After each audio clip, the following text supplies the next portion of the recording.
오직 주로 인해 찬양하네. 오직 주로 인해 나의 목소리 높여 나 경배하리. 오직 주로 인해 나 경배하리. 오직 주로 인해 오직 주로 인해 영광 드리네. 오직 주로 인해 찬양하네. 오직 주로 인해 나의 목소리 높여 나 경배하리. 오직 주로 인해 나 경배하리. 오직 주로 인해 여호와 이레 날 태우시네. 여호와 니시 승리로 날 이끄시네. 여호와 샬롬 평화의 왕 나 경배하리. 오직 주로 인해 여호와 이레 날 태우시네. 여호와 니시 승리로 날 이끄시네. 여호와 샬롬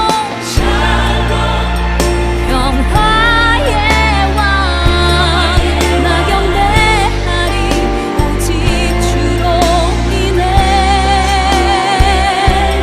나 경배하리. 오직 주로 인해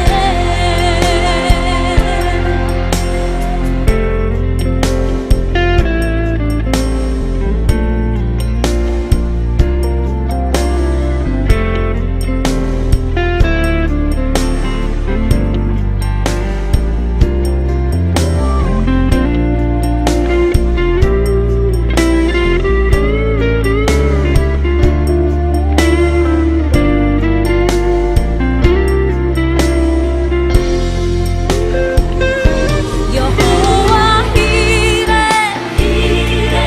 날 태우시네. 여호와 니시 승리로 날 이끄시네. 여호와 샬롬 평화의 왕 나 경배하리. 오직 주로 인해 여호와 이레 날 태우시네. 여호와 니시 승리로 날 이끄시네. 여호와 샬롬 평화의 왕 나 경배하리. 오직 주로 인해 나 경배하리. 오직 주로 인해 나 경배하리. 오직 주로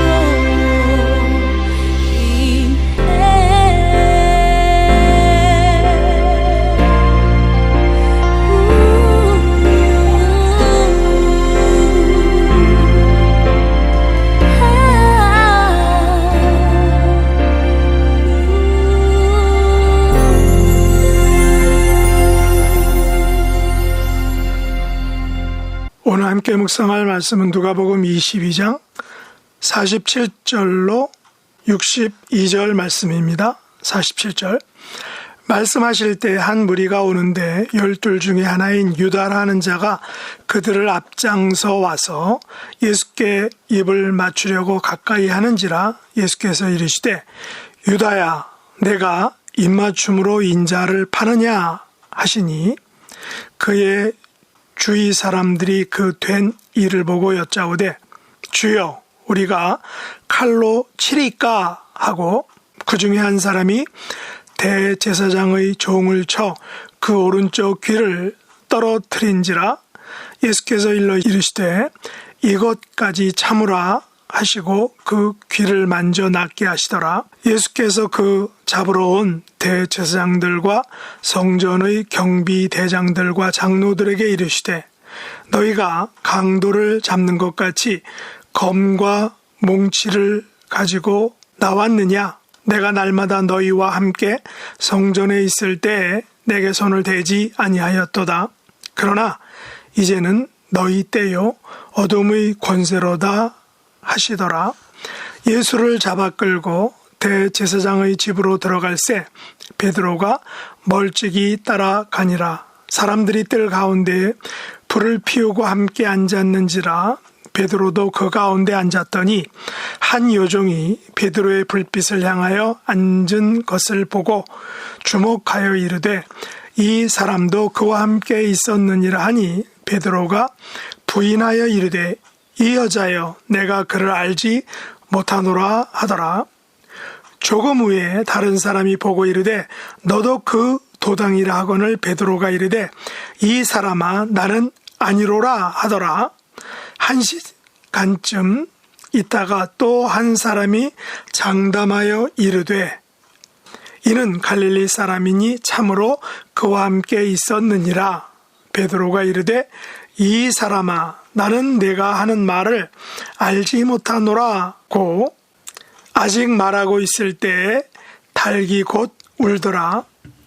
주께서 돌이켜 베드로를 보시니 베드로가 주의 말씀 곧 오늘 닭 울기 전에 내가 3번 나를 부인하리라 하심이 생각나서 밖에 나가서 심히 통곡하니라. 아멘. 오늘 말씀의 제목은 입맞춤과 3번의 부인입니다. 오늘 말씀은 예수님께서 겟세마네 동산에서 기도하실 때 가룟 유다가 무리들을 데리고 예수님을 잡기 위해 입맞춘 사건과 잡히신 예수님을 따라가서 3번이나 예수님을 모른다고 부인한 베드로의 부인 사건을 다루고 있습니다.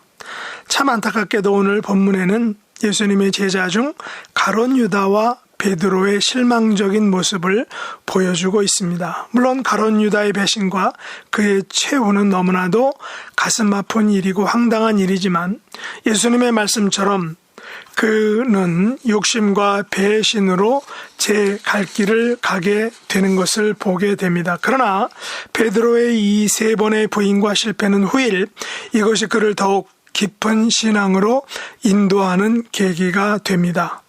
가룟 유다는 그의 정해진 길로 갔다고 하지만 그가 마지막에 보여준 물질에 대한 욕심과 그것을 이루는 과정에서 보여준 거짓 입맞춤은 우리를 너무나 슬프게 만드는 것입니다. 그는 엄연히 12명의 제자 중의 하나였습니다. 그런 그가 한 무리, 즉 대제사장들과 성전의 경비대장들과 장로들을 대동하고 예수님을 잡아 넘겨주기 위하여 예수님께 접근하여 입을 맞춘 이 엄청난 사건이 벌어진 것입니다. 예수님은 유다야 내가 입맞춤으로 인하여 나를 파느냐라고 하셨을 때 제자들은 돌아가는 긴박한 상황을 보고 주여 우리가 칼로 치리까 라고 하였고 그 긴박한 상황에서 베드로는 제사장의 종을 쳐서 그 오른쪽 귀를 떨어뜨렸습니다. 다시 말해서 베드로는 칼로 제사장의 종 오른쪽 귀를 잘라버린 것입니다. 아마 어부였던 베드로는 고기를 손질하는 그 엄청난 실력으로 능숙하게 종의 귀를 자른 것입니다. 그러나 이 같은 행동에 대한 예수님의 태도는 무엇입니까? 이것까지 참으라 라는 것이었습니다. 이것까지라 하면 가룟 유다의 배신과 당신의 잡히심을 의미하겠죠. 그리고 떨어진 귀를 주어 종의 귀에 다시 붙여주셨습니다. 오늘날 의수로 말하면 귀 접합 수술을 하신 것인데 그 당시 의술이 아닌 예수님의 기적과 치유의 능력을 통해서 예수님은 애매한 종의 떨어진 귀를 다시 봉합해 주셨습니다. 귀가 떨어짐을 당한 종은 그 짧은 순간 어떤 생각을 했을까요? 사실 그는 애매한 피해자일 수 있습니다. 단지 종으로서 주인의 명령에 따랐을 뿐인데 고기를 잘 다루는 베드로의 칼솜씨에 그만 당하고 만 것이죠. 베드로의 입장에서 자기 스승이 위급한 상황에 처하자 자기도 모르게 나온 방어적인 행동일 것입니다.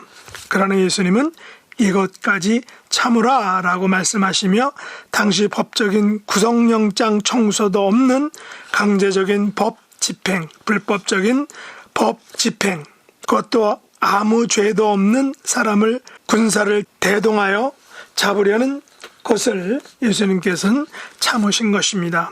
사실 기독교 역사에서 이 같은 애매한 구속과 핍박과 순교는 많은 기독교인들이 당한 슬픔이고 안타까운 역사라는 것을 우리가 너무나도 잘 알고 있습니다. 단지 하나님과 예수님을 믿는다는 이유로 환난과 핍박과 심지어 죽음과 순교를 당했던 많은 순교자들이 있다는 것입니다. 물론 이 같은 환난과 핍박과 순교가 바탕이 되어서 기독교는 더욱 발전하고 확장되는 역설이 일어난 것을 우리가 알고 있습니다. 그러나 예수님은 그 상황에 대해 분명하게 말씀하셨습니다. 대제사장들과 성전의 경비 대장들과 장로들에게 이렇게 말하죠. 너희가 강도를 잡는 것 같이 검과 뭉치를 가지고 나왔느냐.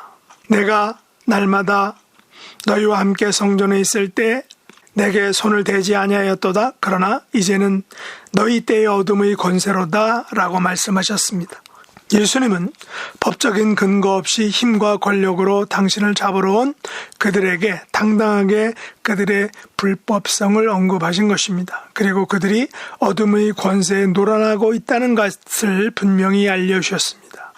기독교 역사에 있어서 교회 이름과 권세로 무관 백성들과 성도들을 정죄하고 핍박하고 심지어 화형과 같은 참혹한 방법으로 죽인 불의한 역사, 실패의 역사, 잘못된 그런 역사를 우리가 가지고 있습니다. 그들은 하나님과 교회와 예수님의 이름으로 무고한 사람들을 죽이는 정말로 불의한 일, 범죄를 저지른 것을 우리가 역사를 통해서 볼 수 있는 것입니다. 이제 예수님은 유다의 배반과 그 무리들의 불법적인 체포에 당당하게 잡혀가셨습니다. 그 긴박한 순간에 그나마 베드로는 예수님의 상황을 알고자 멀찍이 따라갔다는 것이죠. 그러나 따라간 것까지는 좋았지만 오히려 멀찍이 따라간 것이 그에게는 화가 되었습니다. 다시 말해서 베드로는 예수님을 멀찍이 따라간 후에 3번에 걸쳐서 그가 예수님을 따르는 자,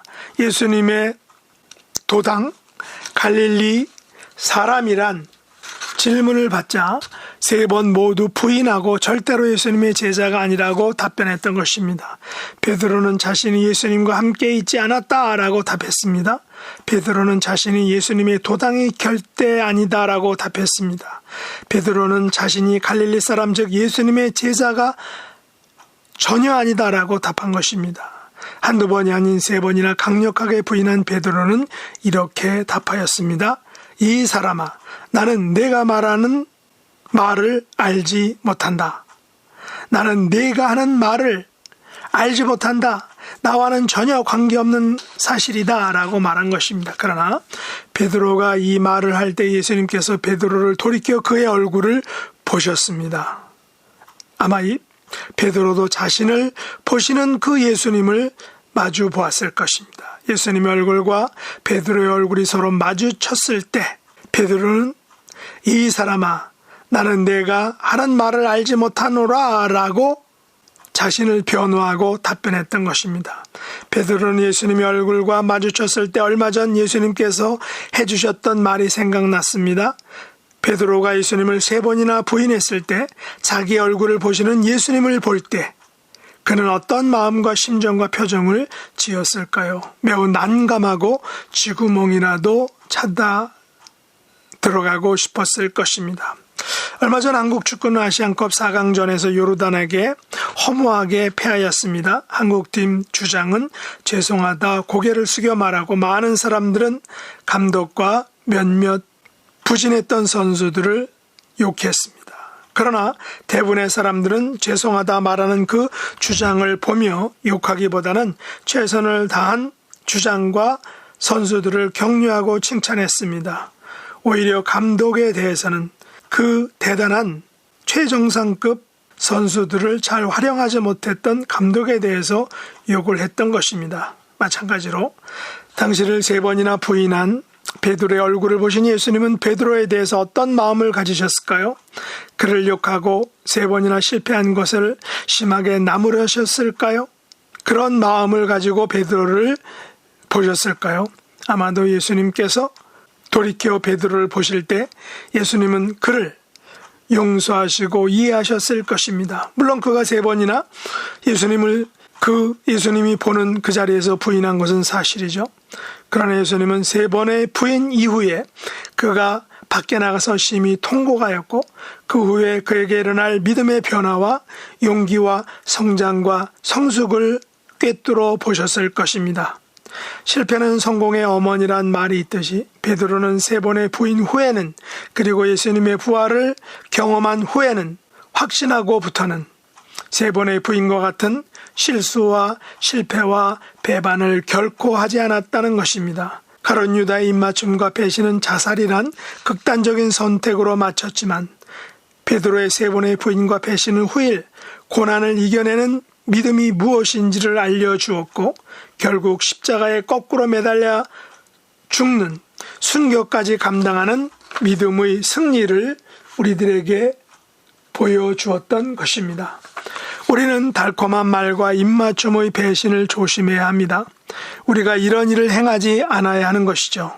비록 3번이나 배신해도 우리에 대한 하나님과 예수님의 사랑과 은혜를 알기에 밖에 나가서 심히 통곡하여 회개하고 더욱 굳건한 믿음과 용기와 헌신을 드러내고 나타내는 발휘하는 베드로와 같은 성도가 될 수 있기를 예수님의 이름으로 축복합니다. 기도하겠습니다. 하나님 아버지, 저희들도 가룟 유다와 베드로처럼 실수하고 실패하고 배신할 때가 있습니다. 그러나 가룟 유다처럼 영원히 돌아오지 못하는 길이 아닌 베드로처럼 심히 통곡하고 다시 돌아와서 더욱 헌신하고 성장하고 발전하는 성숙해지는 하나님의 자녀, 하나님의 백성이 될 수 있도록 축복해 주옵소서. 예수님의 이름으로 간절히 기도드리옵나이다. 아멘.